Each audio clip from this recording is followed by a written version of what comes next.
안녕하세요. 한국 CS마인드 교육센터 박정민 강사입니다. 저희 문제풀이 동영상 2019년도 2회차 문제, 지난 3월 10일 날 봤던 A형 기출문제에 대한 CS 실무론 1번부터 10번까지 문제풀이 과정을 시작하도록 하겠습니다.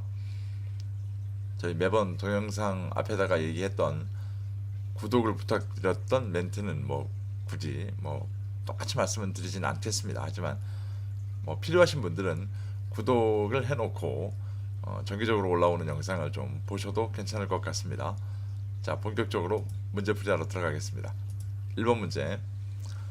다음 중 첫인상의 일반적인 특징에 대한 설명으로 가장 거리가 먼 것 무엇입니까? 라고 하면 저희가 첫인상 그러면 3초, 우리나라는 3초 걸린다 그러죠. 거기에 80% 이상을 상대방을 판단합니다. 초두효과, 일회적, 일방적, 신속성, 여러 가지를 저희가 볼 수가 있겠죠. 자, 그럼 보기를 볼까요? 1번. 첫인상은 처음 대면하여 대략 10초 이내에 결정되는 신속성의 특징을 보입니다. 맞죠? 2번. 처음 전달된 첫 순간으로 결정되기 때문에 일회성의 특징을 갖는다. 맞습니다.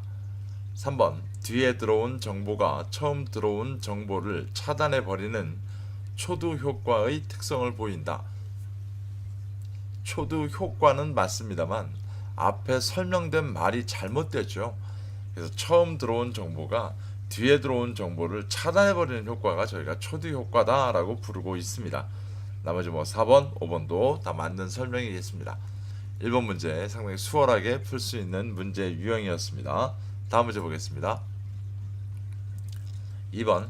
인사의 종류와 관련해 다음 중 정중예를 해야 될 경우로 가장 적절하지 않은 거. 자, 여러분, 정중예라고 하면 저희가 격식, 의식 이런 걸 좀 볼 수가 있겠죠. 1번. 집안의 높은 어른을 처음 배웠을 때 정중예합니다. 2번. 상견례 자리에서 혼주간에 처음 인사를 나누는 경우 정중례 하셔야죠. 3번. 공식 업무상 처음으로 VIP를 접견하여 인사를 드릴 경우 정중례합니다. 4번. 구직을 위해 면접장에서 면접관과 처음 대면했을 때 정중례 하셔야 됩니다. 그럼 5번은 뭘까요? 사람들이 길게 줄을 서 있는 구내식당에서 직장 선배를 만났을 경우, 자, 이때는 저희가 어떤 걸까요? 목례를 하셔야 되는 거죠. 그래서 정중례를 해야 하는 경우로 가장 적절하지 않은 걸로는 5번이 되겠습니다. 자, 이것도 수월한 문제. 다음 문제 볼게요.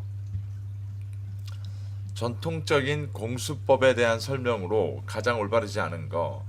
자, 전통적인 공수법 그러면 남좌 여우, 남자는 왼손, 여성은 오른손, 배려의 기본 동작이다라는 걸 아실 거고요.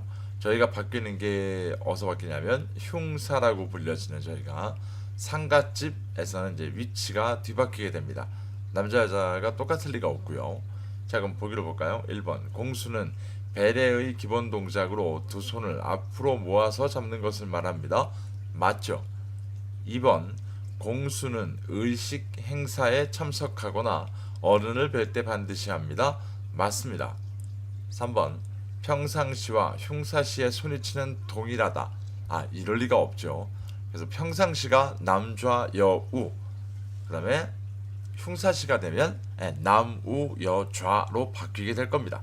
그래서 동일하다는 설명은 맞지가 않죠. 나머지 4번, 5번 다 맞는 설명입니다. 다음 문제 보겠습니다. 4번. 비즈니스 업무와 관련해 여성의 올바른 패션 이미지 연출을 위한 설명으로 가장 거리가 먼 것은 무엇입니까? 자, 이런 문제는 조금 한번 읽어보셔야 될 것 같아요. 그럼 저희가 외우는 것보다는 읽어보시면 그냥 객관적으로도 판단되는 보기 내용이 훨씬 더 많은 문제 유형이기 때문에 이런 문제는 보기를 좀 한번 자세히 읽어보시면 충분히 해결이 가능한 문제 유형이기도 합니다. 1번. 깔끔한 정장 차림과 노 메이크업을 통해 단정한 이미지를 연출하는 것이 중요합니다. 자, 여성의 패션 이미지 연출법에는요, 정장이다라고 얘기가 되면 어떻게 됩니까? 네, 메이크업은 기본적 예입니다. 메이크업과 스타킹 착용은 그렇게 됩니다 라고 저희가 얘기를 하죠. 이렇게 되면 1번이 가장 거리가 먼 설명이다. 그래서 1번 보기 중에 no makeup이라는 말 자체가 좀 잘못됐다라고 보시면 될 것 같아요. 나머지 4개의 보기는 다 올바른 설명입니다. 다음 문제. 다음 보기의 사례에 해당하는 화법의 명칭 뭡니까? 자, 화법 물어보거든요. 보기. 네. 그럼 제가 해결해 드리겠습니다. AS 부서에서 책임지고 처리해 드리겠습니다.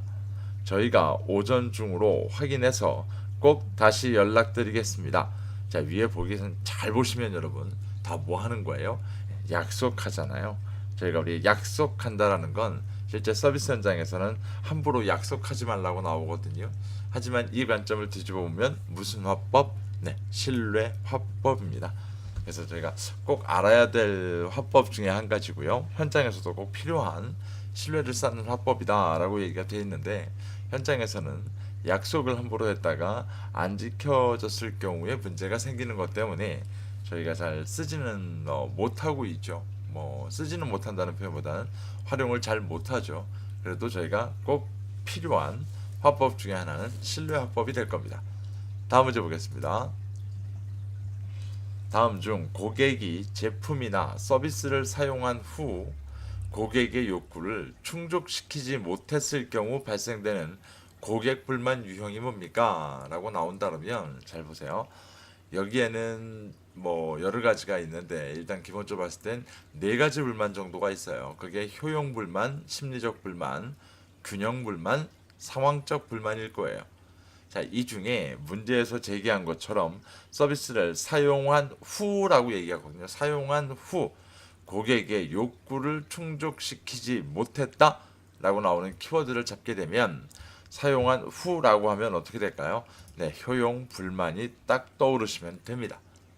자, 그럼 고객의 기대 수준보다 낮았을 경우, 기대 수준보다 낮았다라고 할 경우에는 뭘까요? 균형 불만이 될 겁니다. 이렇게 두 가지가 가장 이제 어떻게 보면 구별하기가 어렵기 때문에 꼭 좀 키워드로 기억 좀 하시면 될 것 같아요. 조금은 고민을 좀 하셨어야 되는 문제 유형이기도 합니다. 암기가 필요한 거기 때문에 그럴 거예요. 다음 문제 볼게요. 코치의 역할과 관련해 다음 보기의 설명에 해당하는 것은 무엇입니까? 자, 이것도 보기에서 이제 키워드를 찾아서 그 뭐랄까요? 예, 하나의 명칭과 연결을 좀 시키실 필요가 있어요. 보기 직원들이 개인적인 성장과 경력상 목표를 달성하는데 자, 여기까지는 잘 모르겠어요. 하지만 뭐부터 보셔야 되냐면 목표를 달성하는데 도움이 되는 업무가 무엇인지 결정하는 것을 도와주는 사람입니다. 다시 한번요. 보기 중에 목표를 달성하는데 도움이 되는 업무가 무엇인지 결정하는 것을 도와주는 사람입니다. 라고 얘기가 되면 누굴까요? 후원자의 역할입니다. 후원자. 자, 그러면 첫 번째 교사의 역할은 뭘까요? 네, 정보를 제공하는 중요한 역할입니다. 라는 키워드가 나오겠죠.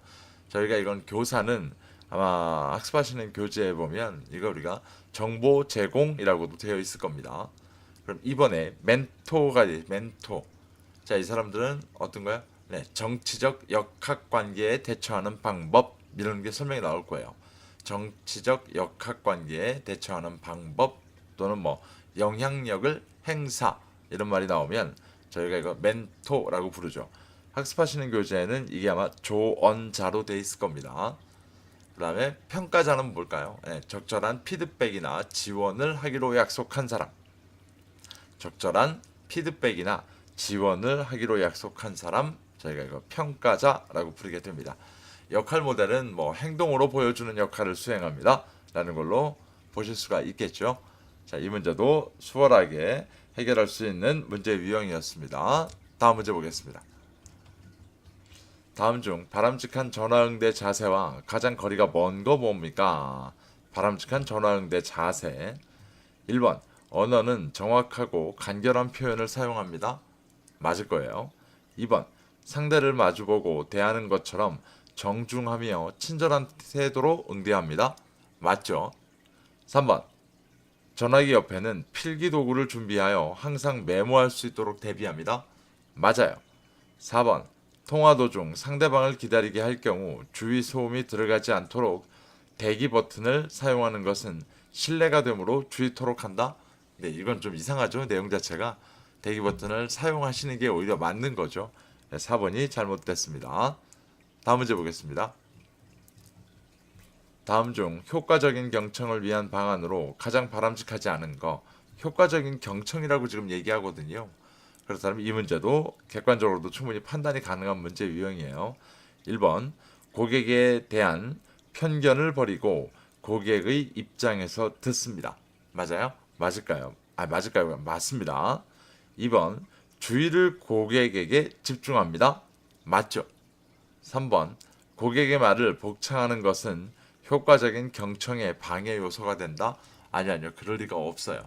고객에게 계속적인 반응을 보이는 게 훨씬 좋은 효과를 만들어내기 때문에 3번은 잘못된 설명일 겁니다. 4번, 5번도 다 맞는 설명입니다. 이것도 굉장히 수월했던 문제 유형이었어요.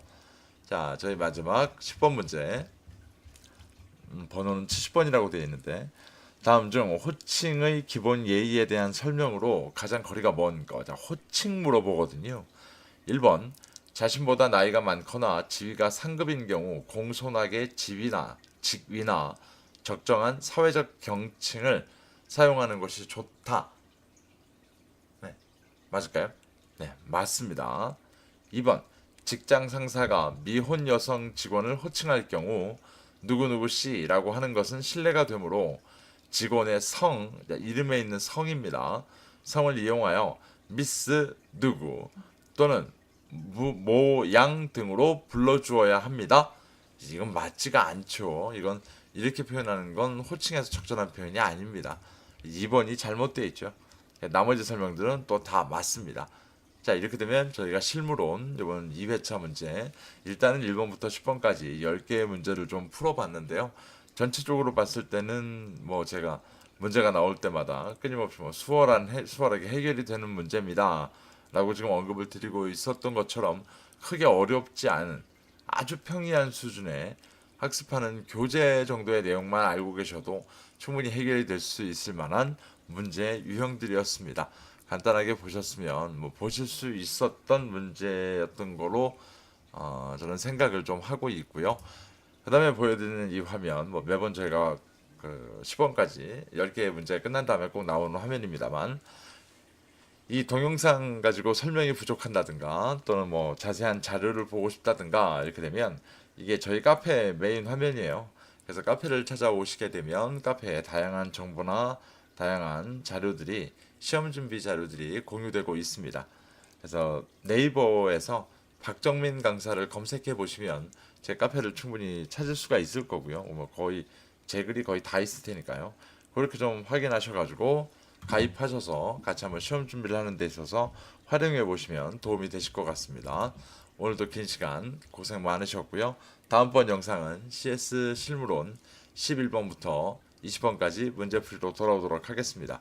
고생하셨습니다. 고맙습니다.